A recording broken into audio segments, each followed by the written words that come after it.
We're a few minutes past the hour and want to be respectful of your time.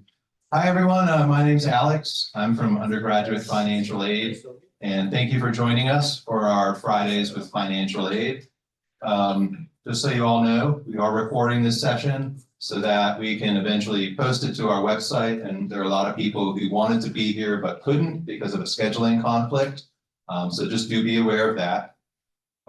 We started our Fridays with Financial Aid this past fall. We have monthly sessions. So far, we've had a session on loans and outside scholarships, another about reapplying for financial aid. Today, of course, we're talking about living off campus and budgeting. We're also looking ahead. We're going to continue doing these monthly. For example, like one of our next sessions is going to be about summer opportunities, whether that's study abroad or Yale summer session here in New Haven or online. So stay tuned for that. Without much further ado, I'm going to turn things over to a couple of my colleagues here. On my left is Katie, a colleague of mine from Undergraduate Financial Aid. And then there's also Josh here from the Office of Educational Opportunity. So again, thank you for coming. Feel free to ask questions throughout the session. Let's get things started.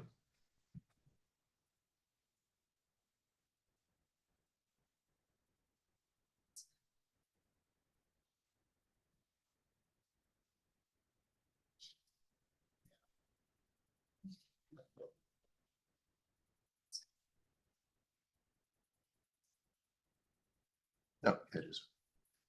We are recording. Yeah, it's the slides. There we go. Okay. Sorry about that. Go ahead and use it again.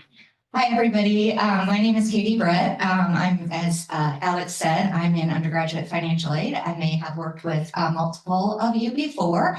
I do handle an alpha split of F through J. So if your last name begins with one of those, you may have worked with me. I also help administer safety net. So if you've had any safety net requests over the last couple of years, that has included me as well. So my section, and then I'm going to pass it off to Josh, is how moving off campus and living off campus affects your financial aid. So basically, the biggest thing to remember is your financial aid is not going to change, okay? The standard housing and food costs are going to remain in your cost of attendance, which is how we calculate need, is based off the cost of attendance in your family's full financial profile. But the housing and full meal plans are not going to appear on your bill. So that's where you'll see the biggest difference. Your off-campus meal plan automatically gets billed to you, but that can be waived, and we'll talk more about that later in the session. There is no need to notify your PFAC that you're intending to move off campus unless you want to go over your specific situation and have a better idea of what to anticipate in terms of a refund for yourself personally. And the application process for financial aid remains the same regardless of if you're going to live on campus or off campus. This is an example of what you see, what you receive when we calculate your financial aid. It's the top part of your financial aid offer letter. And I wanted to point this out because in here is the estimated cost of attendance, and you will see housing and food. So it also says this is not a bill. And it also says unbilled expenses are not paid directly to Yale and do not appear on any bill. So that includes your books, course materials, supplies and equipment, your personal expenses, and your travel expenses. Those are never going to appear on Yale Pay. But when you live off campus, your housing and food is not going to appear on Yale Pay either. But you do not want it taken out of your cost of attendance because then it's going to lower your financial need. So just to show you how that correlates to Yale Pay, this is for the same student that moved off campus. They have no housing, Yale housing plan bill, and they did waive the off-campus meal plan. So you'll see where it was originally billed, and then you'll see where it was changed or removed. Frequent question we get is Yale going to pay me to live off campus? So you have to remember that a refund or getting any money towards your off-campus expenses is based off of billed expenses minus your scholarship. And that will determine if you still have a balance due or whether you will receive a refund. Refunds can then be used to cover your off-campus expenses. And you have to remember, each person's refund amount depends on that person's financial situation. Not all students have the same parent share. So their situation in terms of refund amount may be different than yours. When you are considering your refund, these are some key points to remember. Refunds are available 7 days before the start of the term. So when you are looking at off-campus housing, your deposit, your first month's rent may all be due before you get your refund. So you want to financially plan for how are you going to have the funds for that to get and then reimburse yourself once you get your refund, if you're depending on your refund to cover off-campus living. You also want to be mindful of the springtime, right? Because January rent is typically due the first of the month, and refunds were not issued until the 6th this term. So you'll want to either discuss that with your landlord, make arrangements that you're paying for January out of your fall refund, or you'll want to understand that you may have a penalty or a late fee with your landlord if you wait for your refund to come in. Now, what if you have a parent share? There are some students who have a 0 parent share, and that means that they end up with a refund that is very significant and usually equal to the full cost of housing and meals for the semester on campus. But some families do have a parent share, so their refund is not going to equate that. If your parent share exceeds the cost of housing and meals, so they exceed, like if it was this year, that $19,900, then there may still be an amount due to Yale, and then the remainder of the parent share should be redirected to your off-campus living expenses. If there is no balance owed and the refund is not enough to cover the standard housing and meals, then you also need to redirect that parent share to the off-campus living expenses. And that is a conversation that you need to have as a family.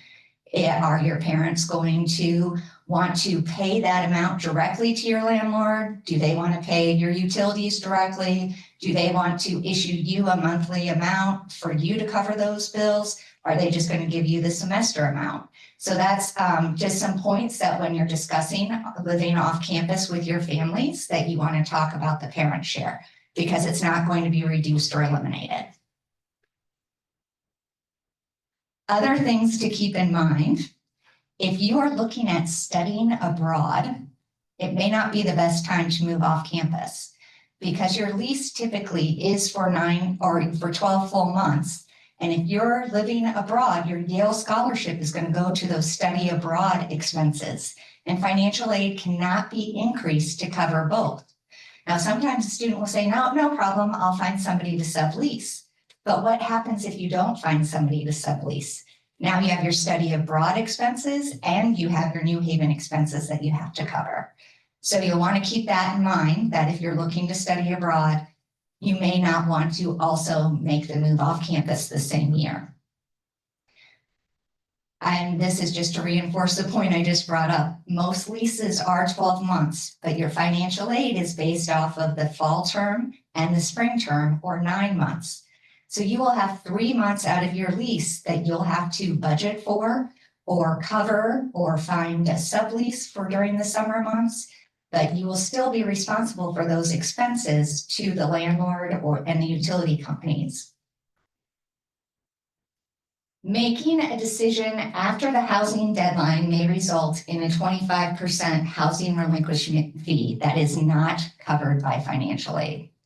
25% for this year, it was $1,412.50. So it's not like, oh, I forgot to turn my book in to the library. This is a pretty significant amount of money. For your decision to move off campus for the 25-26 school year, the firm final deadline is March 25th at 5 p.m. After that, you'll be responsible for a housing relinquishment fee if you had already stated you plan to live on campus. Your refund is going to be reduced if you choose to have a meal plan, and we'll get into the meal plans a little bit later. But if you choose to keep the meal plan, or you forget to waive it the first semester, your refund amount will be reduced. You're going to need to think about costs beyond rent. And I know Josh is going to go into this in more detail in the budgeting section, but it's not just as simple as, okay, if I take 19.9 divided by 12, that's what I can pay for rent. There's going to be additional costs above and beyond that you want to keep in mind. You want to think about roommates. You know, like people think, okay, great, we can get this 5-bedroom house and it can make our living expenses really, really low. And this is fantastic.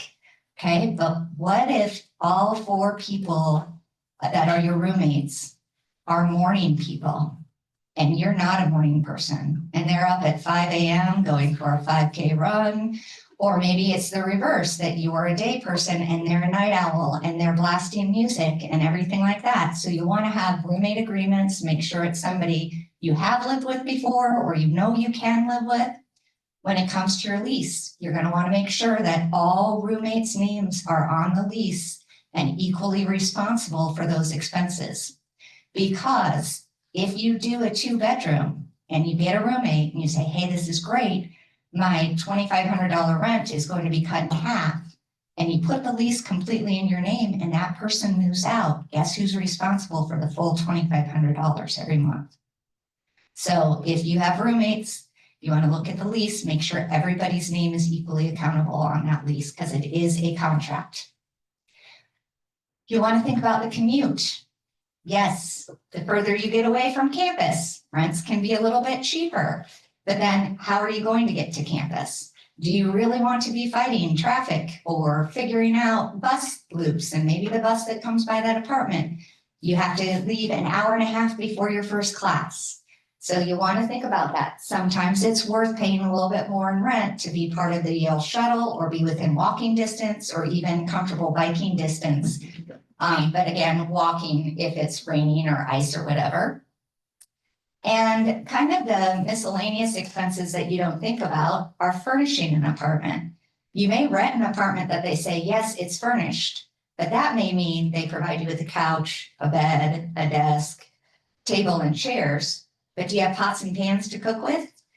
Do you have sheets and bedding? Do you have towels? Because in your apartment, chances are the bed is going to be a different size than what you have in your dorm. So those are all also miscellaneous expenses that you'll want to think about as you're putting together your budget to move off campus. So what about meal plans? And I did forget to put in here the deadline. So I will tell you that, and then we'll update this slide when I send everybody out the video recording. I will put in the email what the updated dates are.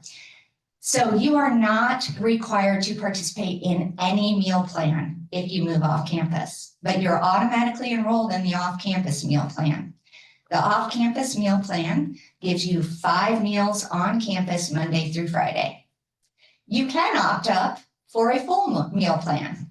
Like, let's say that you're like, hey, I am not going to cook, or hey, my class schedule is so rigorous, I just don't want to add grocery shopping, meal prepping, cooking on top of that. And that's fine, but that full cost of the meal plan, which you can enroll in, will then reduce, it will still be billed on Yale Pay, so it will reduce any expected refund that you may have. You also want to think about the convenience of grocery stores, right? So to your apartment, is it a mile away and you have to walk there and you're carrying groceries a mile? Maybe that's not a big deal to you. Maybe it is. Can tell you I, burn out after about a block of carrying a gallon of milk. I'm like, oh no, yeah, I'm done. But you'll want to think about all of those things with the food when you're determining whether you want a meal plan or not. Any meal plan choice will affect your eligible refund amount. Okay. what if what if my expenses exceed the cost of attendance? So as Josh goes into the budgeting amount and talks about like, if you use just the amount that is included in the Yale cost of living, let's say you decide you don't want to live with anybody, which means your rent is going to be a little bit higher. And maybe it's $400 a month higher than what the allowed amount is in cost of attendance. You should set up an appointment with your PFAC to talk about that. There may be an opportunity that we can increase your cost of attendance, but it would only be to be able to provide a loan. We cannot increase financial aid because you chose a more expensive apartment. Are there any questions on this first section? Yes, ma'am. Can you explain again how, oh, thank you. Can you explain again how the meal plan choice affects the refund amount? Okay, so the refund amount is based on your billed expenses. Remember how we showed the Yale pay with the billed expenses? So if you go with the Yale meal plan, it is going to be billed through Yale Pay, which means you have to pay it to Yale Pay, which means it will reduce that amount that you could get as a refund. Okay, Yeah, thank you. anybody else? All the way in the back.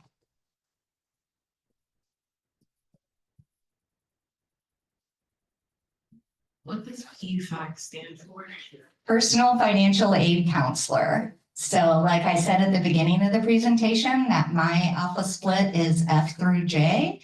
If depending on your last name, you have a different personal financial aid counselor, you can find who your personal financial aid counselor is by looking on our website. They have their all of our individual names, who our student demographic is, and then has a link for you to schedule a Zoom appointment. You can also email our office, and our wonderful people up front, Taylor and Alyssa, will forward your email directly to your PFAC. Do not be afraid if none of the appointments work with your schedule. So like I have Monday mornings and Thursday afternoons, but if you're in my office split and none of those times work for you because of class schedules, just send me an email. We're all very flexible. We understand that our times may not work for everybody, and we will definitely be able to find a time that we can meet with you.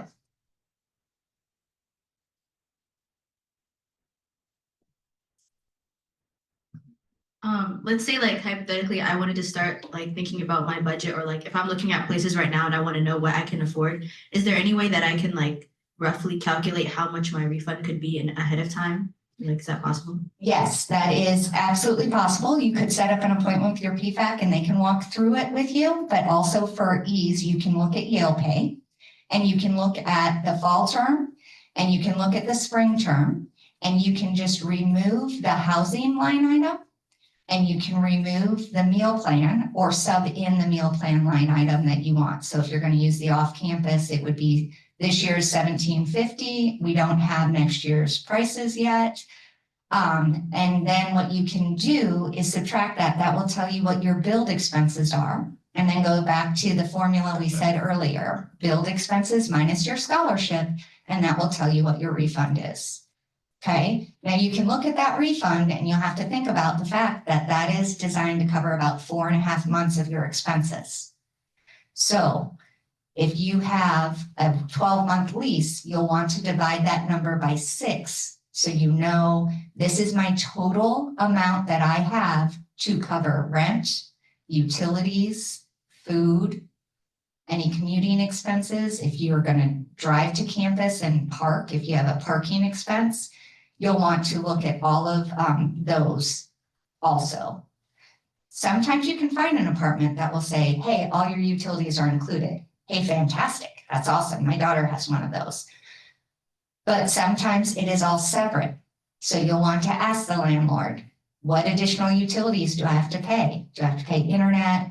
Do I have to pay heating? Do I have to pay electric, water, sewer? You'll want to ask all of those questions so you have an idea of what you're really looking at, because rent is just one portion of your expenses of living off campus.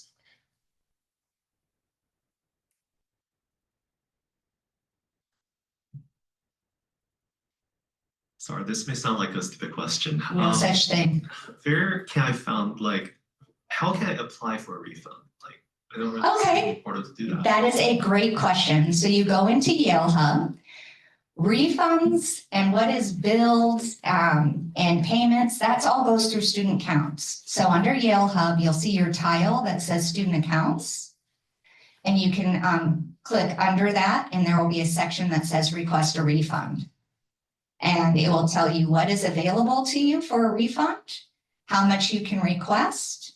And then there's an opportunity for you to also determine how much you want. Like if you know, hey, it says I have $1,500, but I just asked Yale Medical Center to do my $50 copay to my Yale account or the pharmacy or the foot equipment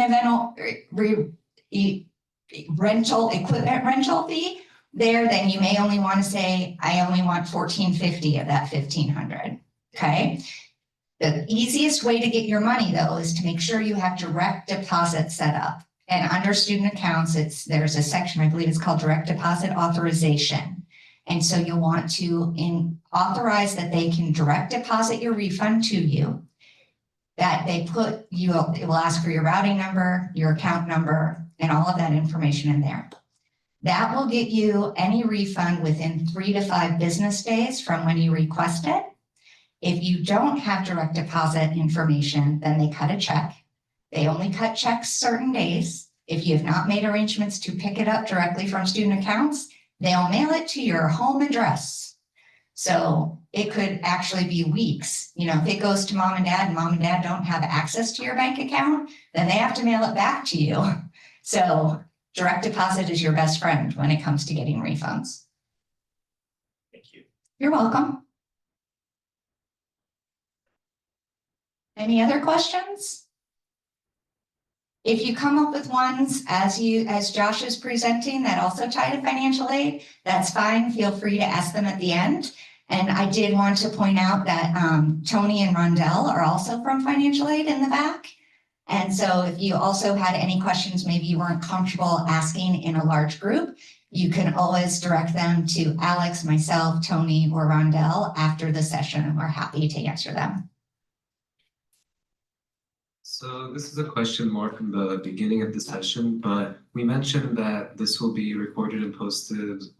Where will that be recorded and posted? Okay, it's going to be posted onto the UFA website, along with all our other webinars have been posted there. But we're also going to send the link out to all students who are currently sophomores and juniors so that you'll be able to rewatch this or share it with your parents. Thank you. You're welcome. Okay, Josh.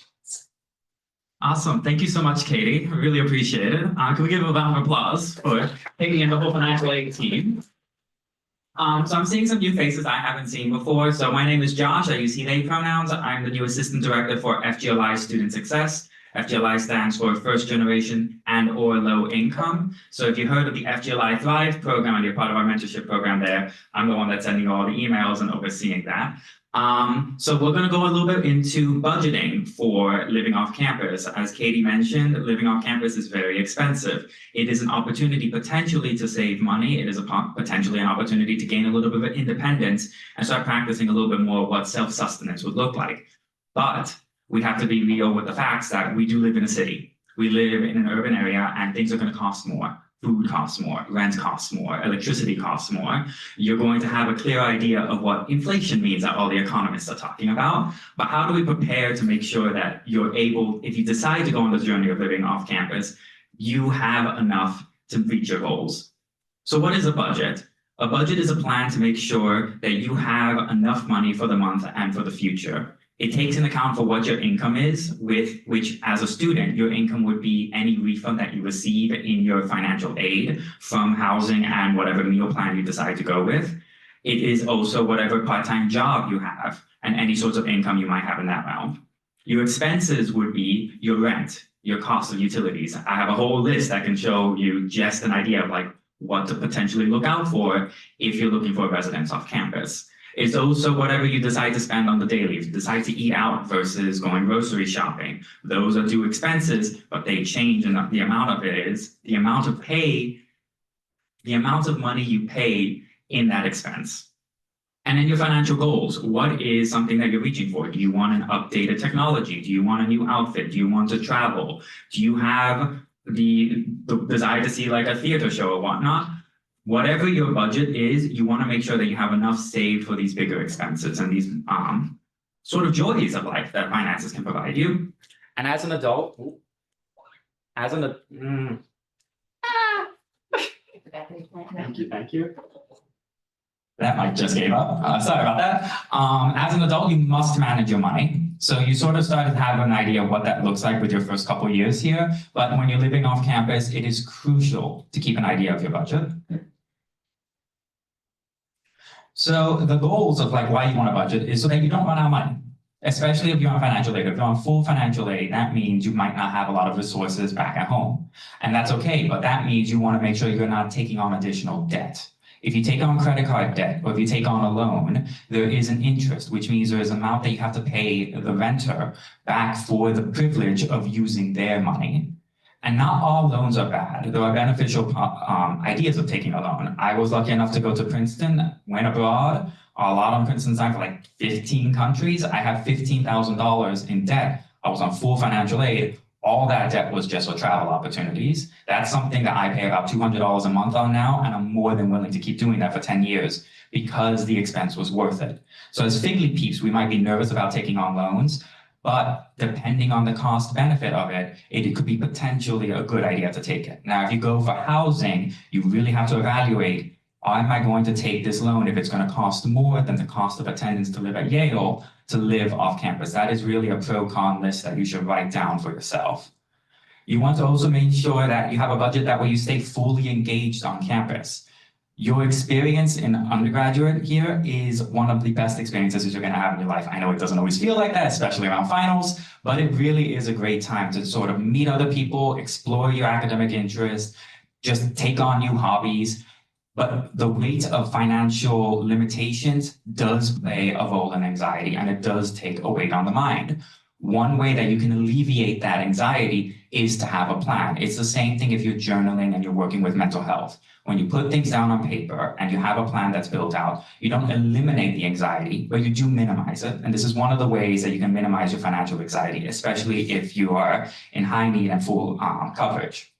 And then it's again to prepare for your future. It's to make sure that when you graduate, you have on as little debt as possible. And whatever debt you have taken on is meaningful debt. That is something that is investing into your future that you very much are thankful for having taken it. An example of what the monthly expenses might look like, beyond just rent, which is generally the most expensive cost, you have water, gas for heating, gas for cooking, electricity, groceries, internet, transportation if you live off campus, or if you live far off campus, or if you're trying to go shopping for groceries, for example, someplace that's further away. Renter's insurance, critical renter's insurance. Who here has renter's insurance right now? Okay, so renter's insurance, it is protecting your assets wherever you are renting. Sometimes if this is the first time you're hearing it, that's totally fine, especially for Figly peeps. We never knew what it could be. I didn't know, in particular in undergraduate. What renter's insurance does, it protects your belongings at home should some disaster happen. You have to check based on your individual policy.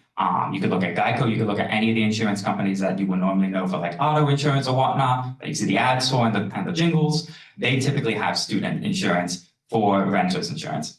This means you're paying about $15 a month to protect your assets. Let's say a leak happens in your dorm and your computer is damaged, or you have a roommate that unfortunately damaged your technology. Your computer costs $1,000. You might want to go to Safety Net and get it covered, but Safety Net does not cover the full expense of the laptop. The renter's insurance, however, will cover a portion of it. So you pay a little bit a month. You have a deductible, which means, let's say $200 that if you need to file a claim, you pay the first $200 of that $1,000 cost, and the insurance will pay the additional $800. Now, if you're on full aid, then you can apply to Safety Net to ask for the deductible because the deductible is too much of an expense there. But the Safety Net cannot cover everything because we want to make sure that net exists for everyone and that those funds all out. Does that sort of make sense? One of the things you must do when you leave is look at renter's insurance. It is crucial. Cable and satellite. If you decide to have TV or cable TV, that's a cost. YouTube TV, that's a cost. Garbage. Some places charge a garbage fee. Recycling, home security service. If the home you're at has a service with ADT or one of the places that like contacts immediately to authorities, they may charge you for that. And then depending on the place, you might have lawn care, landscaping, or even pay to have someone go out there and remove snow. These are all costs of living that you might not know if you're living in a dorm or if this is the first time you're living by yourself without any guardianship. Life is expensive, and that's why we budget to make sure that we can get through it. There are other opportunities to save as you are going through your years here. Financial aid has budgeted for you as part of the cost of attendance $1,000 a year in books, which means $500 each semester. It's expensive to buy books. It's expensive to buy course materials. If one way to save money is to look at the course reserves. Who here knows about the course reserves? Course reserves are a part of the library that have dedicated books that the professors then go to the library and say, hey, these are the books I'm going to use. Can you please put some on hold? They put them on hold at the library and they allow you to go and rent the book for free for the semester. It's an opportunity. Always look at the course reserve because your professor's books may be available there. Borrow Direct. Borrow Direct is a program that Yale is participating with the Ivy League Plus schools, which expands the access of physical books that this university has by thousands, by millions. Borrow Direct means that you can look for a book that the Yale Library at these wonderful stacks might not have, but a partner at MIT or at Brown might have. You can then ask them to send the book to here, borrow it for the semester, and the library will pay that fee. It is fully free for you. You can review prices on Amazon. Amazon has a rental service. They also have used books. There's Thrift Books as well as a website. Online marketplace on Facebook, see if anyone's selling books that way, and then see if there are any group chats, any group, how do you call them, Facebook groups that are here for undergraduates and where people are trying to get rid of books or sell books. That's another opportunity to get them at low cost. There is also online access, but I leave that to your own devices. How to save on personal expenses. You have consumables, which is another expense, right? Toothbrushes and toothpaste, they cost money. You want to make sure they're looking for deals whenever you're going shopping. Couponing is very effective and very helpful. Clothes and laundry, you want to make sure that you're budgeting for that as well. Spending money, coffee, dining, entertainment, coffee, trips, coffee, activities. This all adds up. This all adds up bit by bit. These are the expenses of just getting through the 24 hours, of getting through the hour, of getting through the day. You want to make sure that you have enough money to spend on these little joys of life. And then you also want to make sure that you have budgeted your funds, travel to and from Yale. I cannot emphasize this enough.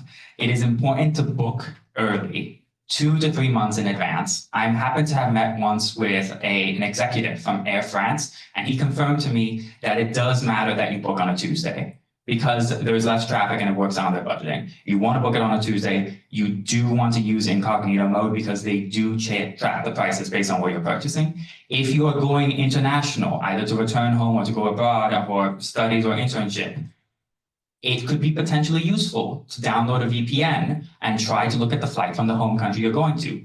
Companies do charge home flights differently. My family's from Colombia. Whenever we try to go back, we'll do a VPN to look at Bogota. We'll look at a VPN to see where prices from Barranquilla are, so that we're not paying the American prices to get back and forth. These are all little tips that actually do matter. Or that might not work.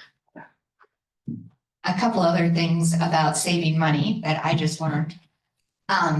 If your parents have homeowners insurance, ask them to check if their homeowners insurance will also cover you as a renter.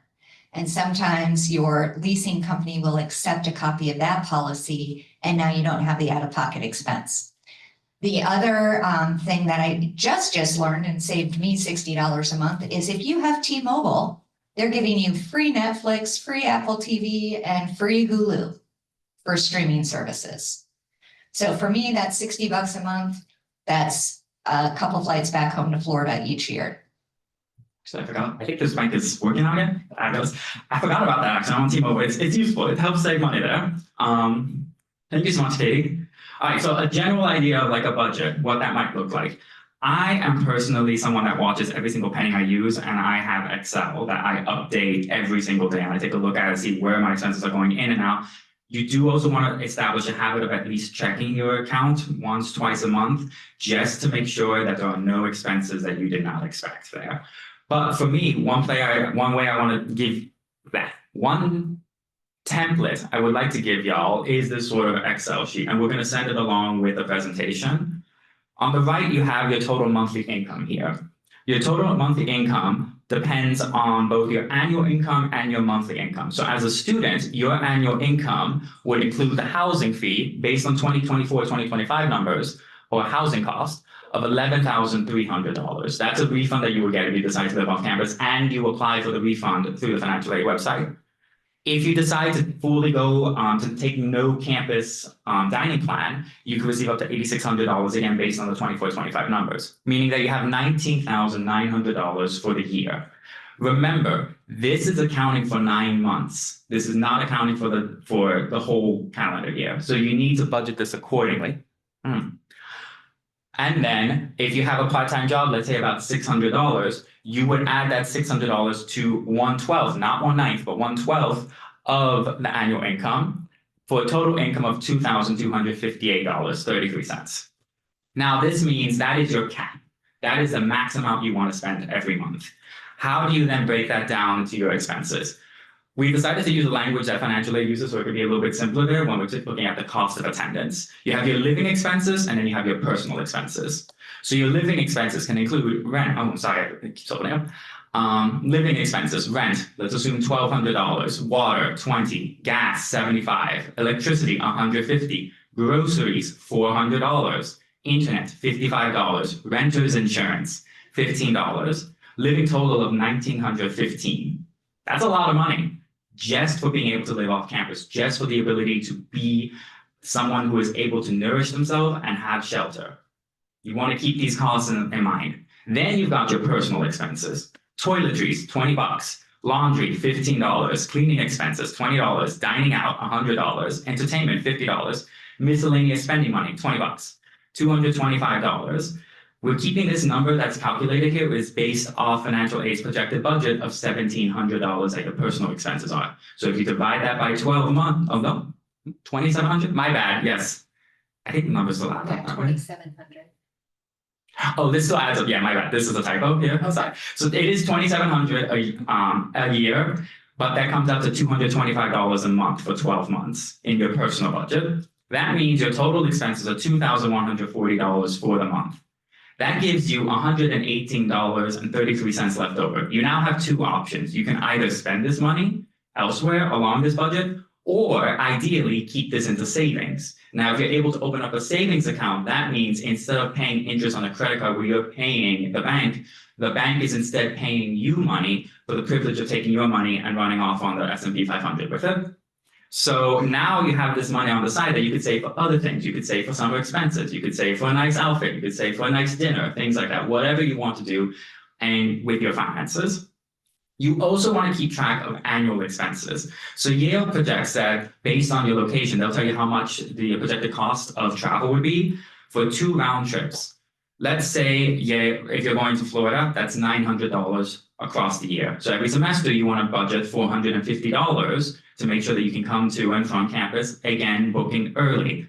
A note on booking flights early around finals. I know that people always get their finals exams until it's a little bit closer. It's still worth booking early and then having the option to pay for a change of date. Most airlines, if not all of them, offer you an option to pay another $30, another $50 to change your flight day should something happen, sometimes without any questions asked. It's worth booking in advance, paying that additional $30, finding out you have an exam the day after you were supposed to fly home, and then switching it no problem, versus waiting 2 weeks before the flight and the prices have gone up because there are a fewer number of seats available on that flight.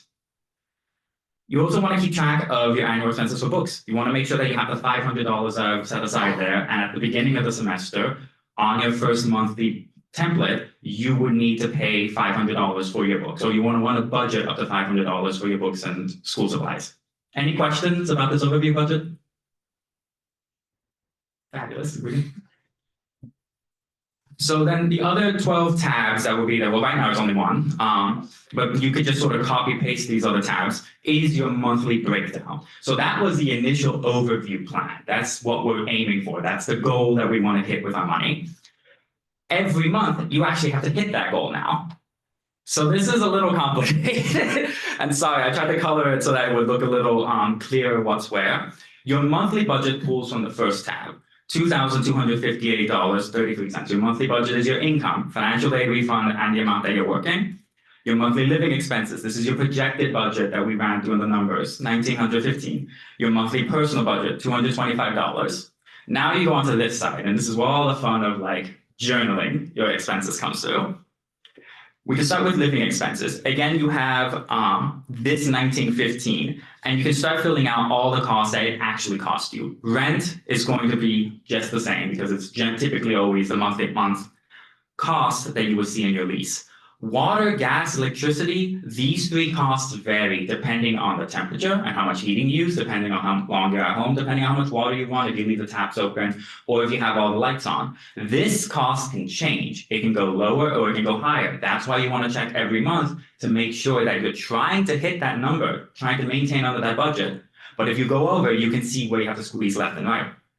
You also have your groceries. That cost can change. 1 week, 100, another week, 80, another week, 180. You want to keep track of what's going on there.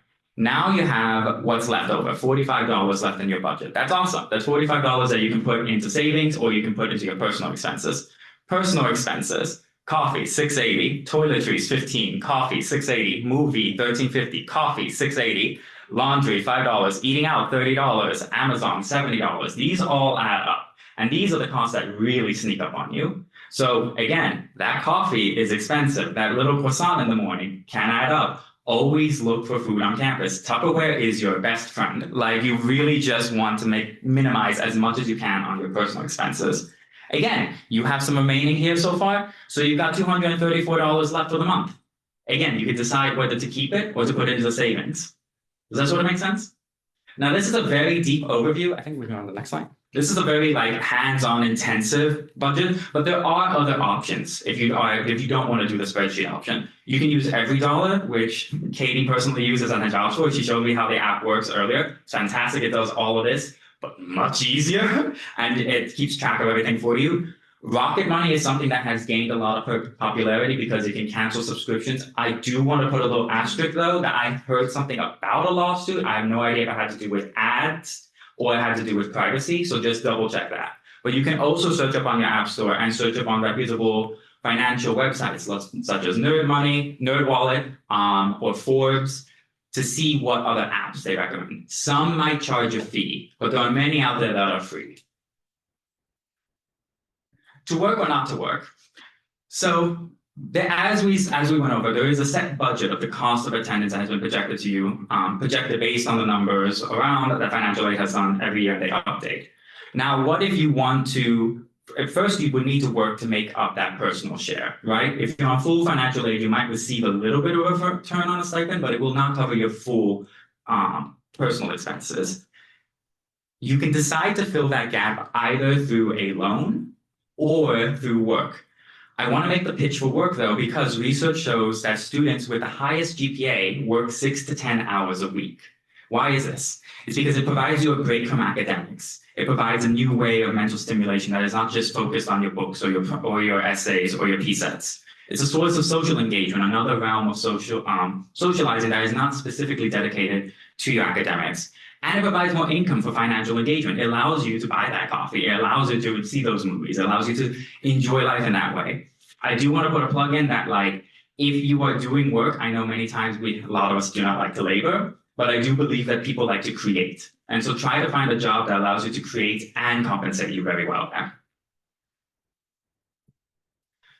For any additional resources that you might want, always reach out to your PFAC. Always reach out to your personal financial aid counselor. They are the first line of support for you and managing your money and making sure you have a proper financial future.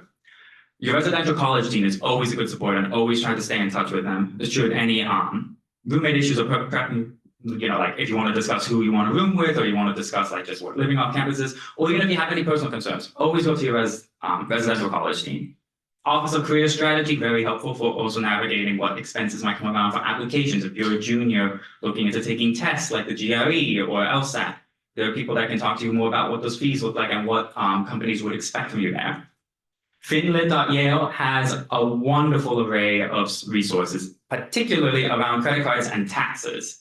We're not legally allowed to give you tax advice, but there is tax advice here. So definitely look here. I'm so serious. That's all I could say is taxes are important. OEO staff, you can come to us. You can come to Dean Karen, who's in the back. You can come see me. We're always available as a resource. And then a few of the links. There is an off-campus living website. So you can go there and you can see even more information, including a search on where you can find off-campus rentals. And yeah, right here, the off-campus housing site. Oh, that's perfect. And we got a few minutes left, so any questions?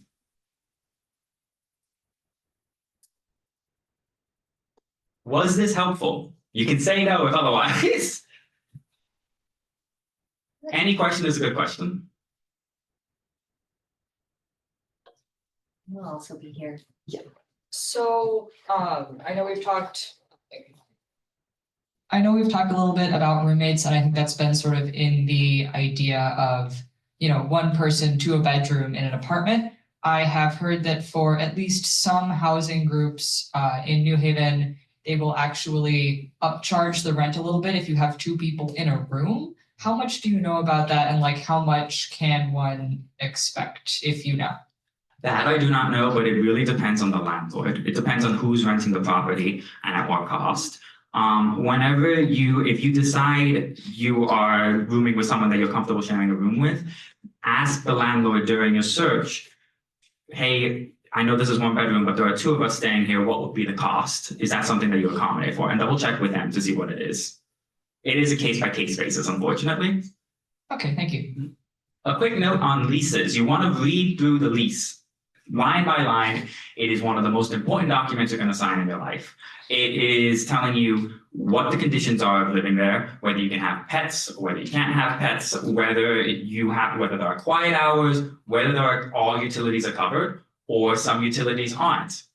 This is something that you want to read through a fine print. And when you do your search, you want to search early. Like flights, you want to look as early as you possibly can for rentals. I believe in August, you might want to start looking at June, probably around there, right? 3 months in advance is typically. A great resource would be if you already have friends who are graduating this year, who are living off campus, who you like their apartment, their landlord's good, the building's good, and maybe you can get in early with the landlord going, hey, I know these people are leaving. I'd be interested in taking over their lease. And as someone who is currently renting in New Haven, but in the midst of trying to find a subleaser is great in the way that if you get one, they can reduce the cost. However, the liability, should they, throw a rage and damage everything, that could end up falling on me. That could end up falling on the original tenant. You might not find a subleaser. It was very difficult. I sent out in December asking for a subleaser at my full cost. Couldn't get anyone. I had to reduce it to where I'm still paying $600 a month out of it because I moved in to another location just so I could start to recoup some rent. I only got 2 people that responded because it's the winter and because, again, it all depends on where people are at. When you're subleasing, the liability is no longer on the landlord, it's on you. And so you don't want to assume that you can sublease during the summer. You don't want to assume you can sublease if you're going to take a semester off. Always assume that you're going to be required to pay the whole amount. And that is your annual budget that you want to prepare earlier along. If you have a roommate, again, have everyone's name on the lease. Doesn't matter how close friends you are, doesn't matter how much you trust them. Legal purposes are your last line of defense. So you want to make sure that, heaven forbid, they have to go home because of a medical issue, not even for a negligent reason. Who then has to bear the cost? You want to make sure that every person is signing up for their own expenses. Do not put your own personal future, your own personal financial future on someone else paying their fair share. Make sure that everyone follows their own journey and trying to do well with their finances.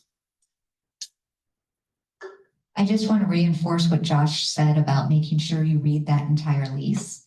The lease may say you can't sublease. And if that was part of your plan to sublease during the summer and you signed a lease that says that's not allowed, then that's, you have to take that off of your list.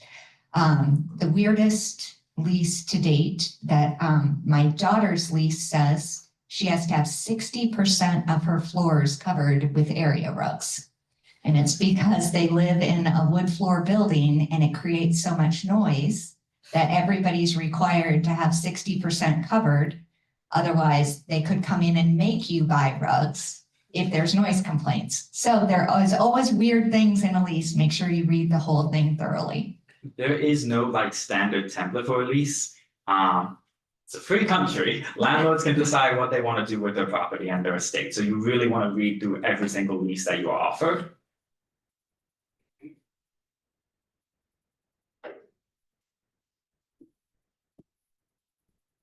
All right, I think that was awesome. That was a lot of information. Just a round of applause for Josh, for Katie prior to that. I'm really glad the session was being recorded because I know even for myself, I would need to watch it a few times to digest all that information. So I think the big takeaways are, this wasn't meant to discourage you from moving off campus, but just to let you know, hey, these are the things you need to be considering if you're thinking about living off campus. The budgeting, of course, excellent information. So stay tuned. We'll let you know when the recording is posted. I know we already got the question, where's that going to be? You go to the Yale Financial Aid website, right there on our homepage. We have a link to presentations and publications. So stay tuned for that. Thank you very much for coming out today, and I hope you all have a wonderful weekend. Thank you.